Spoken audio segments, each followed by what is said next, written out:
we're very grateful that Philip came to our village yesterday. It seems a long time ago. And we were lucky that a group of concerned residents told us that we needed the army. You know, we've been here, we were told on Sunday at 2 p.m. that we were going to have floods similar to 1947. And luckily the flood warden had told us, had a meeting that day, and we could tell our residents that they had to evacuate the houses.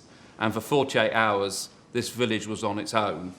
And luckily that you came to our village, we told us the problem, and we had the army here within 3 hours. But up until that point, the first rescue service we had was the RSPCA. And I just think next time we have to have... Are you serious? Serious. True. They were brilliant.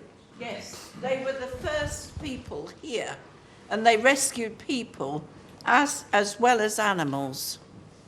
But we must say, since Philip got involved, the EA turned up en masse, the army turned up en masse, the fire brigade. Tonight we've got over 100 soldiers in our village, 12 fire engines. Why are you laughing at the mention that the EA turned up?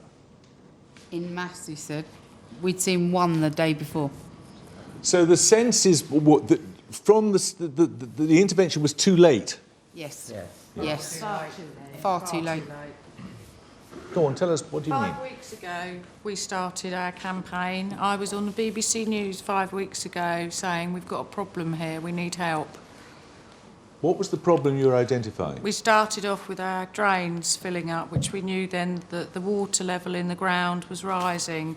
And after that happened, 4 days later, the floods came in.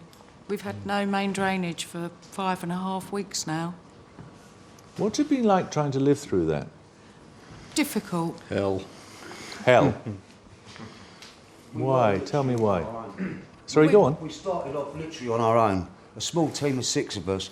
Whilst we were picking up on your point about your defences in Datchet, whilst 6 to 8 volunteers were risking their lives up to their waist because there was no other support in our village, you're building a sandbank band with half the military on a dry grass verge in Datchet. Half a mile away. Half a mile away, yet we had absolutely no resource whatsoever in our village.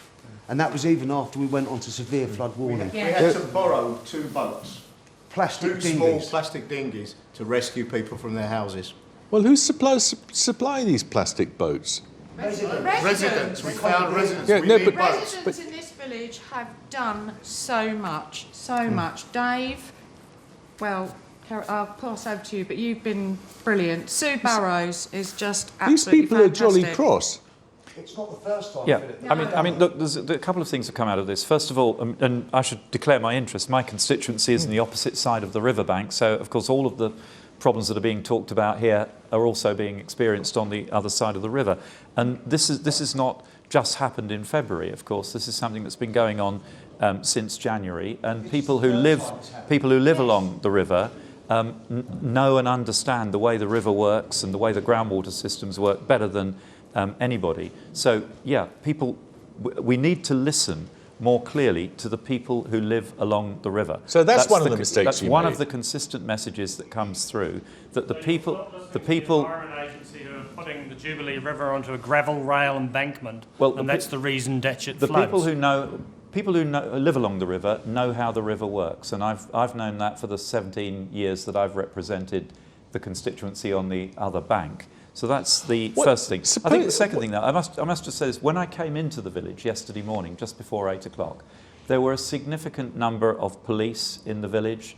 There was a bronze command operating in the school. So it isn't quite true to say that at 8 o'clock yesterday morning there was nothing here. There was no help here. It may not have been as much as you would like, but there were things here. When I came into the village yesterday morning, there were police vehicles, there were police officers, there were fire brigade vehicles. You cynic!